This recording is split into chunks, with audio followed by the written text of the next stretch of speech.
Welcome back. The Fed slashing interest rates impacting everything from mortgages to credit card payments, sure, but that doesn't necessarily encourage you to take on more debt. Let's bring in Jade Warshaw, personal finance expert and the Ramsey Show co-host. Always great to have you, Jade. And here's my issue. People are going to see the rates go down and they're going to think that for some reason they can put more on credit cards or they can go buy a more expensive car and take on more debt. That isn't what they should be doing. As rates are going down, shouldn't they be trying to pay off the debt they have? Yeah, you're exactly right. Thanks for having me. Debt for most Americans is the problem. I always say that in America, debt is the drug, and we are addicted to the high of it, right? But we turn around and we're devastated by the side effects, right? Because now we have the debt and stress, and we can't, save for retirement, and we struggle to have savings. And so we've got to break that cycle. Yes, I know that rates are down, and it can be enticing, but honestly, right now, the only way that that is serving you as a consumer is if you're really in the market to buy a home. We already saw mortgage rates drop, and now with this, we'll probably see them drop some more. Yeah, can we talk about homes? Because I have a great real estate agent, and she always says, marry the home, but date the rate. And if you don't like rates now, you could always wait and refi later. Would you refi now? Freddie Mac just said the 30-year dropped to 6.09, or do you refi a year from now when rates will be even lower?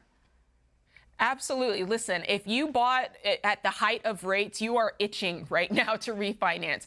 But I do think it's worth it to wait. Maybe not necessarily a year, but this is not going to be the last rate cut that we see. I have a feeling that we'll see more, and we also have the election coming up. So if I were in that person's shoes, I would definitely at the very least wait until after the election, see where the chips fall, see what the job market is looking like, and then we can start to make that choice. Because here's the thing, the rates, there's no indicator that they're going to jump right back up, right? And so let's just be patient. Let's ride this out because it is expensive to refinance. You have to remember that you're going to pay the closing costs, and so you want to make sure you're doing it at the right time. Jade, there's this social media trend called No Spend September, which I've already violated. But I guess it's a way to rein in your spending. And I'm wondering, what do you make of these things? Like, is that a good idea? Take a month off? Or are there better ways if you want to get on top of your spending habits? I love the idea that people are being intentional and they're actually looking at their finances, many people for the first time. But I think probably a better way is just to say, okay, I'm going to get on a budget. Doing a no spend month, it's a great idea. It is kind of extreme.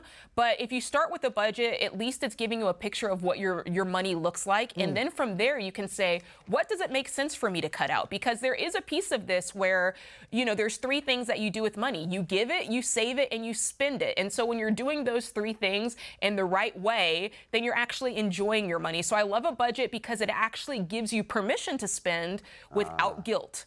Brilliant. I love that. Jade Warshaw, thank you so much for joining us today. Thanks for having me.